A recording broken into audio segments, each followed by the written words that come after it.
What's up, everybody? Hey, Tom Laird here, host of the Advice from a Call Center Geek podcast and founder of Expivia. For exceptional contact center outsourcing, trust Expivia. We're fully AI-driven, as all of you know, and can handle voice, email, chat, and all of your digital channels.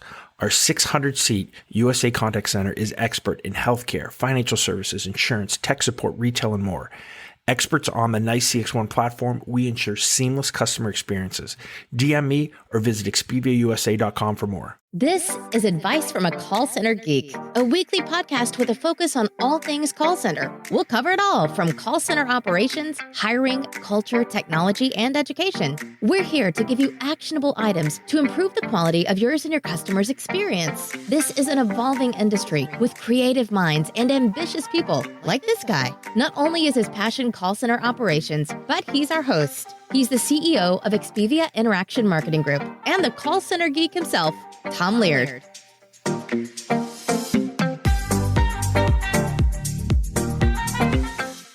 How does TikTok work from a B2B standpoint? And I guess maybe we could just unpack that a little bit more. I guess the first question, other than you just wanting to be the rebel, when people say, well, nobody's on TikTok. They were Right. like, well, okay, now I want to be on TikTok, right? What was the main triggering factor for you to get onto TikTok and use that as an avenue to get your message out there? Well, everybody's on TikTok, relatively speaking, right? So they might not be there in a LinkedIn mentality to do work, but it's just like Facebook Reels. I mean, Facebook Reels has been really, really good now that I think a lot of people have left Facebook, right? So it's opened up the organic space. So for me, I initially wanted to create it for a different audience, right? Like I wanted to talk more to the call center agent, but I'll be honest, like that was very difficult. There's so many jaded agents out there that no matter really what you did, everything kind of turned negative from a commenting standpoint. So I don't really want to do this. This isn't fun. Yeah. And then I moved it to more, not C-level people, but, the contact center supervisor, talking more about KPIs, talking about, technology, things that a frontline supervisor manager, would find interesting. And again, the selfish piece of creating content is, I think, creating it for different segments, creating it for, again, that C-level person, that front, for us, from a call center standpoint, that front end or on-floor supervisor. And then, even talking about maybe team leads and getting into a little bit of the agent standpoint, because those guys are going to move up. And this content thing takes time. This isn't sales. This is branding. So, in 3 to 4 years though, or in 2 to 3 years, or sometimes I found within 6 to 18 months that frontline supervisor becomes the contact center manager who now is in charge of either outsourcing, they need consulting help, and, what is the name to go to? And there's somebody that, again, I'm not saying I'm, the end all be on this, but everybody knows where I stand on everything. I think there's enough content out there that I've created that you can kind of trust what I'm saying on certain topics. And so that's kind of been I can't tell you, I mean, nobody will believe me, but my sales board that I have over to my left is absolutely packed, and 95% of it, I'm not saying it's from TikTok, is from TikTok, LinkedIn, and the podcast. That is where everything is at. I don't have a salesperson. Like we used to have salespeople. We have no salespeople. We've gone 100% to just creating content and then following up on those kind of leads. But anything that even comes on the website is now like, hey, I saw you on LinkedIn, or we saw you on LinkedIn, or hey, we're a big follower of the podcast. So again, there's a fun piece. Like it's the perfect thing for me. It's not expensive, right? I enjoy doing it. I think I can add some value to it. And selfishly, it is the way that we are, marketing our business from a B2B standpoint on all of these platforms. And again, I'm trying to be everywhere. So while I'll create, like right now, I'm recording this on my phone, right? And again, I'll use just little bits and pieces for snippets. Yeah. And I'm trying to get everybody here in the office as well to do it. We're getting better at it, but just I think the thing is, people create content to create content. They think, oh shit, what do I have to create today? What do I have to make? Yeah. Just record your day. Like people, and again, I can't do client things and I can't do, hardcore meetings, but if I do talk to somebody, or if we're having a discussion, or, if there's something that we're doing as a team here that I think could be interesting, that's not proprietary to a client or anything that we're doing, we're recording it, we're chopping it up, we're giving it to everybody to add value. And so if you can get to that mentality of just kind of recording or kind of, putting your life like on camera, and then taking out bits and moments that you think can add value, it takes away that, what do I make today? Because that's where everybody stops. Yeah, because it's kind of like with reality TV, right? Really bad example. But think about it. Reality TV is not reality TV because the cameras aren't on 24/7. We get to see what they want us to see. Whereas there's so much more that goes on behind the scenes.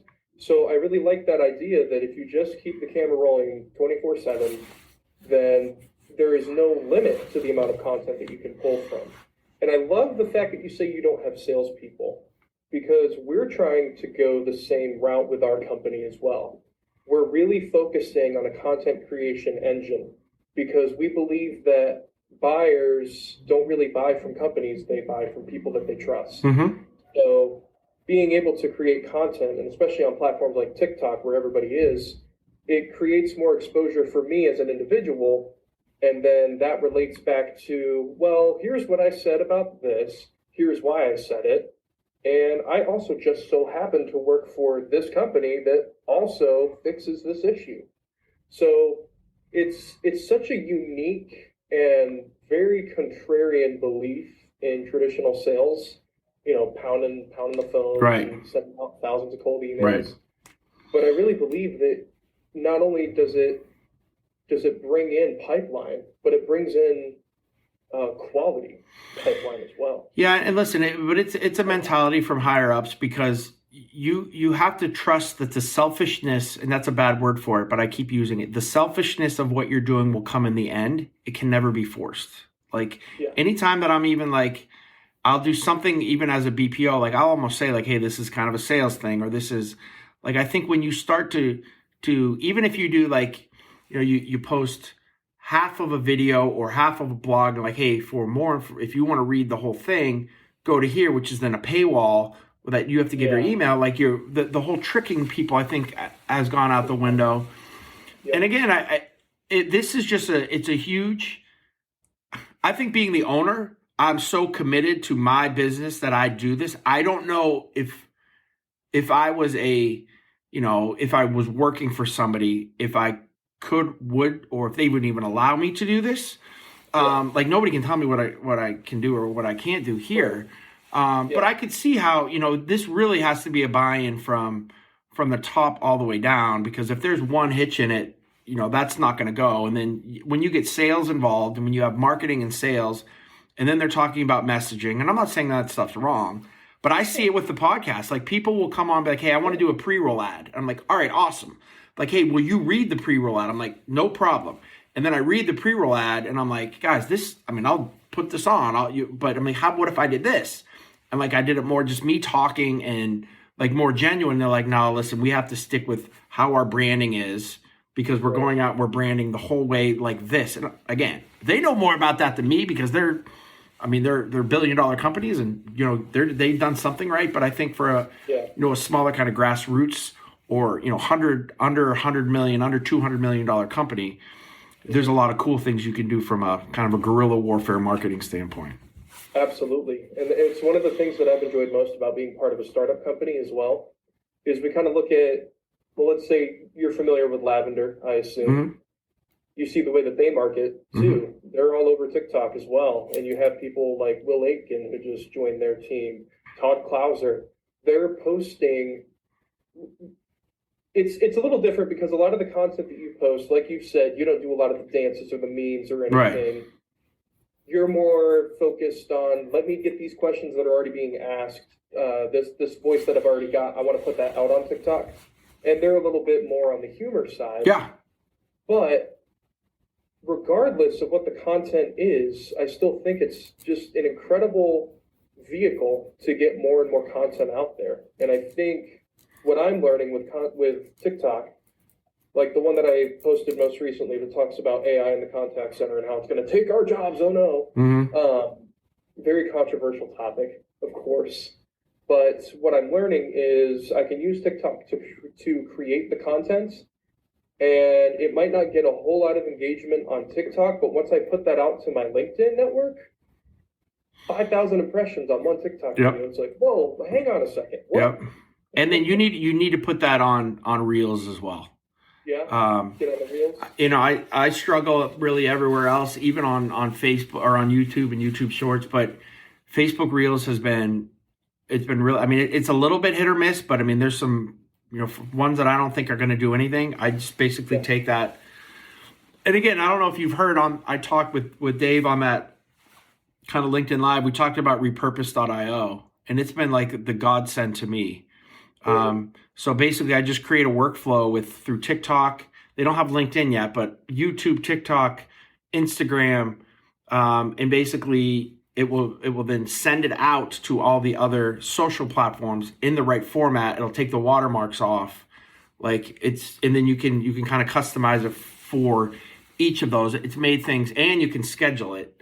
So again, if you have one TikTok video, you can put it into different formats on LinkedIn, Reels, Shorts, YouTube, and it makes one piece of content go out to 10 different places, look a little bit different. So that's kind of how I think scaled a little bit quicker too, and it's like $12 a month, or it's some ridiculously cheap price too. But yeah, I mean, I just think people are very narrow-sighted in the B2B space. I think I have some. And again, I hate the word influencer, right? I'm not trying to be an influencer. I'm trying to do as much as I can for my company, and then just to add value. And I get that maybe there's a following that's coming with that, which is awesome, and that's what I wanted. But there's not enough. There's not enough, contact center, call center, customer service, customer experience. I would say it's more. But for the hardcore call center, contact center person, I would love to go pay somebody who is in something in the outsourcing. There's nobody there. I would pay an influencer tomorrow to do that. And now there are companies that are even coming to me. I'm going to do a bunch of stuff when I'm at the next contact center conference, right? And do some videos and do some of those things. But there's just not enough of us kind of talking about what's going on because there's a hunger for it. There's so many people that want to hear about it that don't know about it, that nobody goes to college and says, I'm going to run a call center or I'm going to be a call center manager. You fall into that and you don't know what the hell you're doing. So again, to be a voice to help those people, I think is super important and really cool, and get a ton of engagement. Speaking of that too, Jake, the thing that I liked on TikTok was even asking questions or posting those a little bit more provocative things is every single reply that I do, and I always just reply with another video. Those get the most amount of. I mean, the algorithm for sure is you're not seeing that.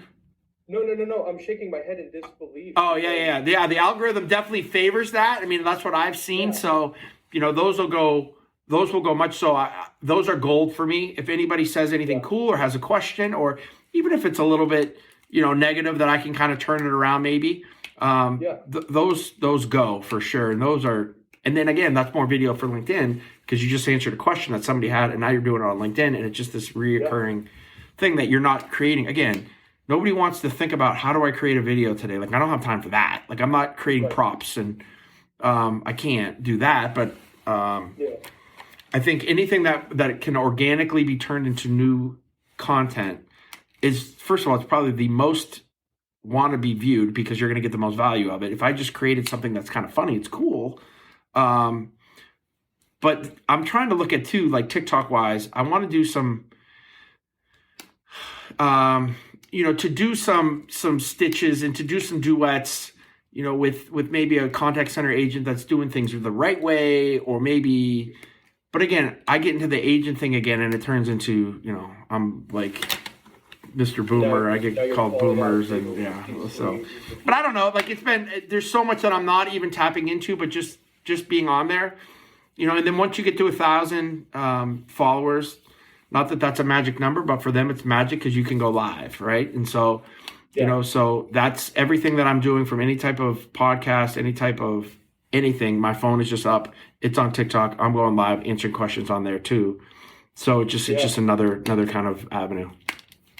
So let's look at the not so shiny side of TikTok and why everybody wants it banned.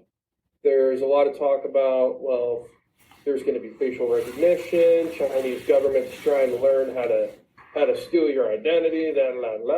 Is that ever a concern for you? Or yeah, I mean, I think it's a concern. I mean, I think, I mean, I wouldn't be throwing my credit card information on, anywhere. Right.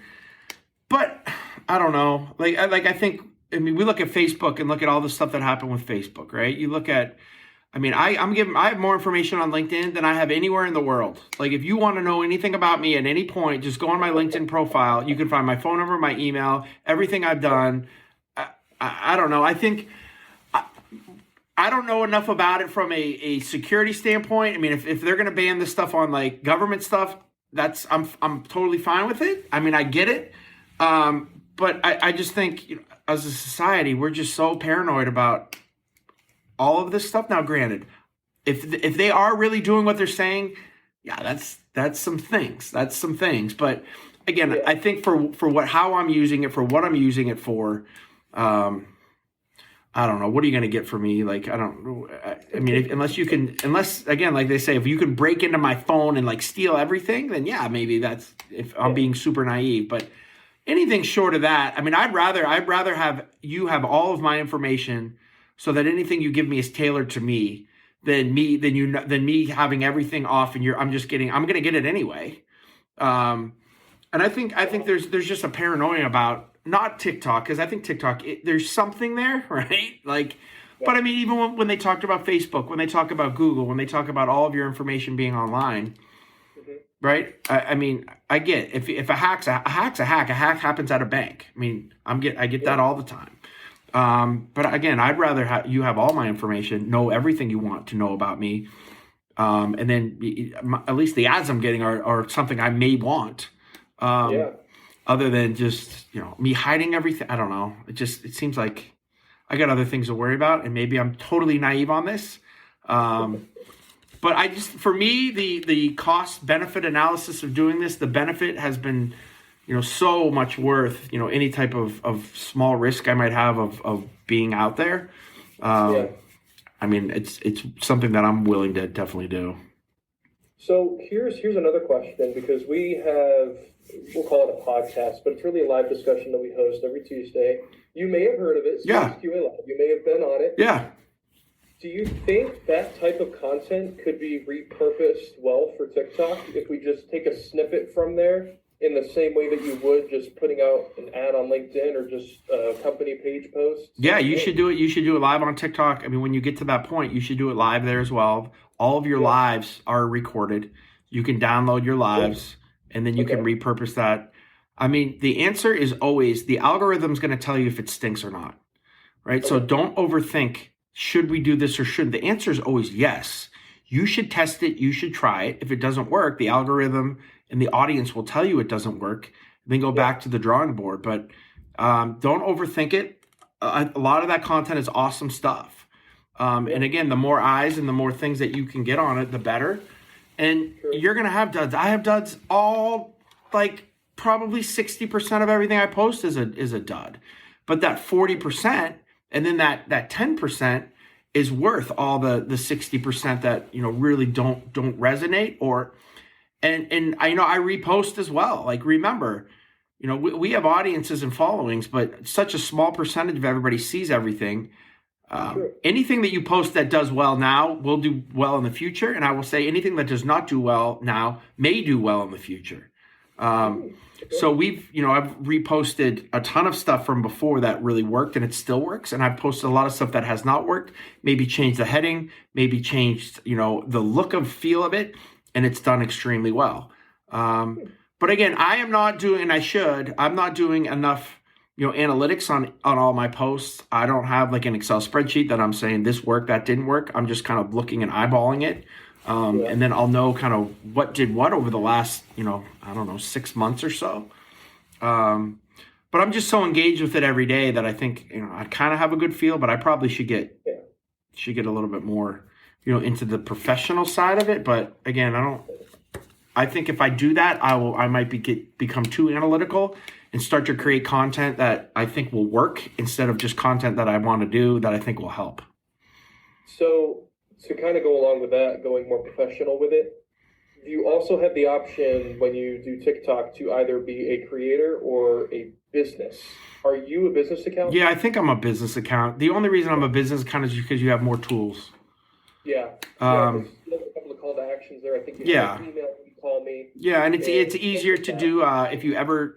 And again, I did it a long time ago on TikTok, but I do it on LinkedIn all the time. If I have something that goes and does well for my audience, I will then go create a small ad, throw $30 behind it, boost it, and then it will go to a huge audience of all the call center titles that I have set up, for that. Is that on TikTok or is that on? So I do that on LinkedIn because LinkedIn is easier to do it because of the titles, right? Because I can pinpoint call center, contact center.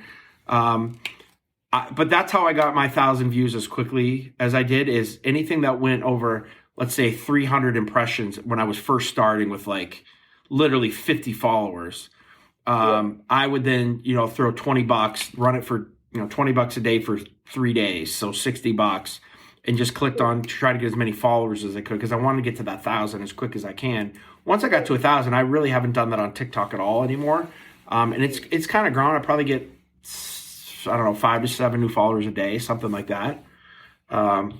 So it's up to like, 2,200, 2,300, something like that.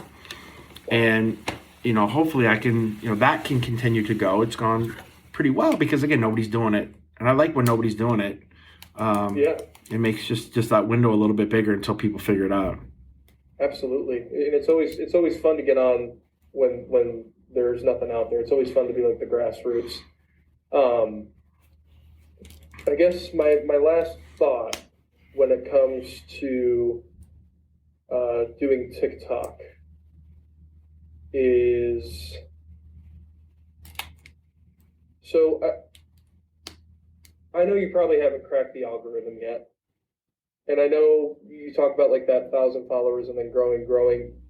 For you, what is the end game or the end goal of continuing to make content on TikTok? Like, will there ever be a stopping point, or you're just going to keep doing this till you retire, or maybe even beyond? Yeah, no, I think if I'm creating content on LinkedIn, I'm going to create content for TikTok and I'm going to create content for Reels because it's all kind of in the same. Until I may shift my business wise to if Expivia continues to do well and the outsourcing stuff does well, and maybe who knows, say 5 years I sell my company, maybe I shifted to talking fully about contact center software and technology and the AI piece because I turn into a consultant on that end and just totally focus on that stuff and less about training and KPIs. I mean, that would be really the only thing. Like, how do I help now my new niche of kind of where I'm at? But I don't really see, I'm trying to get better at this without getting professional. Like, I don't want to, like, I want to just have my camera, have this out and be talking like this as I'm walking.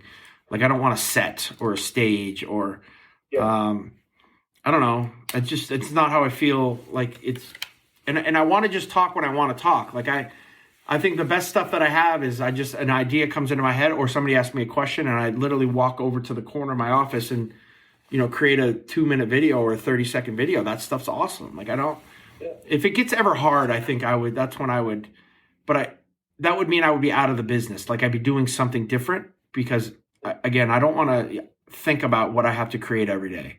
Everything is just, it literally is organic in how it comes to me. Even the podcast, like I will go into like this week, I have no idea what the hell I'm going to talk about.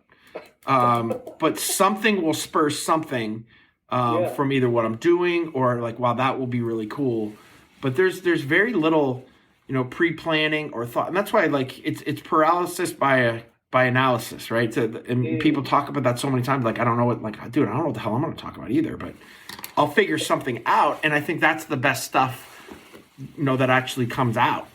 because it's genuine and I'm not making it up. I'm not like researching a lot of stuff. So I don't know. Like it's good, could be bad, but so far it's worked. Cool. Well, that's really cool. And hey, listen, I really appreciate you just kind of taking the time to have this impromptu chat. I know there wasn't like a real goal. It was just kind of like hey, I love what you're doing on TikTok. I'm trying to get into the space. What are some like good pointers? But it's also, I want to recognize as well, I know you don't like to say that, you don't like the term influencer, but I would absolutely call you a thought leader when it comes to all things contact center. Just because when I started out, and I think I told you this too, when we first had a face-to-face meeting, I listened to the advice from Contact Center Geek and just followed like your LinkedIn. And was like, wow, like this is amazing. That's what I consider thought leadership, right? Thought leaders are never self-identified. They're always identified by their following. And I would absolutely consider you like a thought leader in this. Well, I appreciate that. And I'll tell you what, not having an idea, this could be, since I'm recording this, at least right here on my phone, this might be this week's advice from a Call Center Geek podcast as well. So you might have walked into one there. I love it. It's so spur of the moment and impromptu. It definitely fits you. For sure. All right, buddy. Well, hey, if I can ever help you in the future, please let me know and keep doing what you're doing. Awesome. Will do. And you do the same exact thing, all right? All right, buddy. Good talking to you. Cool. Thanks, Bye. Tom.